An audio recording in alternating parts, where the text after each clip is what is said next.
Pour vous, nous réinventons le voyage. Découvrez dès maintenant une expérience de vol inoubliable avec Brussels Airlines. Et la revue de presse en France, c'est avec Sandrine Gomez. Bonjour Sandrine, on commence cette revue de presse avec la situation en Ukraine. Encore une fois, cette situation en Ukraine qui fait beaucoup parler ce matin encore. La situation en Ukraine où la tension diplomatique monte chaque jour un peu plus. Oui, des tensions qui sont nourries cette fois par la demande de rattachement officiel qui a été faite par le Parlement de Crimée à la Russie, à l'issue du référendum qui doit se tenir dans quelques semaines. Une demande qui suggère ce titre à Libération, escalade en Crimée, oui, car l'issue ne fait aucun doute dans cette région où 60% de la population est russe. Une escalade aussi car les Européens et les Américains annoncent une série de sanctions économiques graduelles vis-à-vis de la Russie.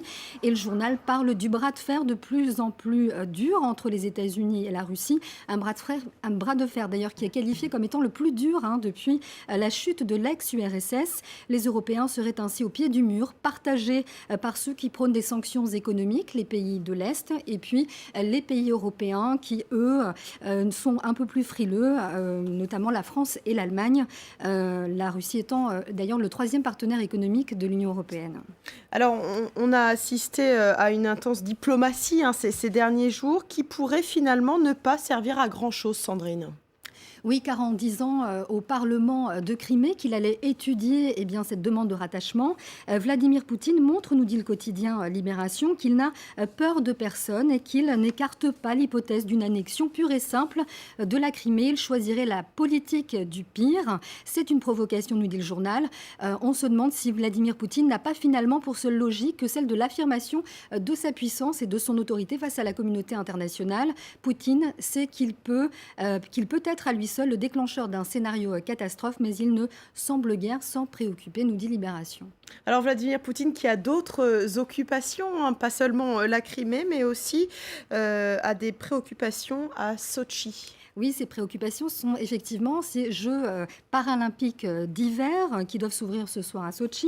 Le journal La Croix nous parle d'ailleurs de la trêve sportive qui contraste avec cette tension en Crimée, des tensions que Vladimir Poutine feint d'ignorer, nous dit le journal catholique, alors que plusieurs pays, dont les États-Unis et la Grande-Bretagne, ont décidé de boycotter, cette cérémonie d'ouverture. Mais ici, pas de retrait d'athlètes, nous dit le journal.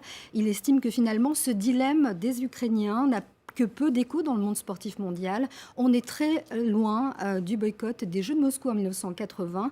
À l'époque, il avait été boycotté par une partie des alliés des États-Unis après l'invasion de l'Afghanistan par les troupes soviétiques. Alors Vladimir Poutine qui manœuvre en coulisses en Crimée, mais pas seulement, dites-nous tout. Oui, alors il y a aussi cette offensive dont on parle moins, une offensive sur les réseaux sociaux auxquels, bien sûr, s'attaque le Kremlin.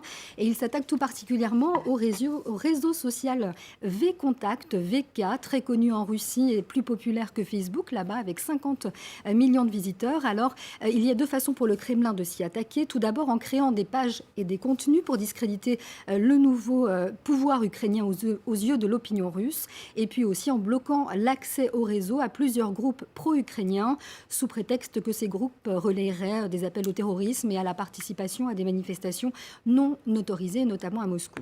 La presse française s'intéresse aussi ce matin à la rupture diplomatique des pétromonarchies avec le Qatar. Oui, un Qatar qui nous est décrit par la presse comme étant un élément perturbateur et finalement, il est puni par ses frères du Golfe. C'est ce que nous dit encore Libération aujourd'hui. Abu Dhabi, Manama et Riyad ont rappelé hier leurs ambassadeurs et accusé le Qatar d'ingérence dans leurs affaires intérieures. Et c'est, nous dit le journal, la plus grande crise qu'ait connue le Conseil de coopération du Golfe depuis sa création en 81. Et aujourd'hui, cette crise risque de provoquer la paralysie diplomatique à un moment crucial, notamment sur les dossiers comme ceux de la guerre en Syrie, les crises graves en Égypte et en Libye. Tout cela parce qu'avec sa diplomatie conquérante, le Qatar a remis en cause la tutelle de Riyad. Il a tenté de contrôler le leadership également de la rébellion en Syrie. Et puis, il a finalement soutenu aussi les frères musulmans en Égypte, les ennemis jurés des Saoudiens qui soutiennent, eux, donc les militaires en Égypte. Et puis la goutte d'eau, ça a été, on l'a vu hier, la décision du Qatar d'accepter sur son sol des opposants des autres monarchies.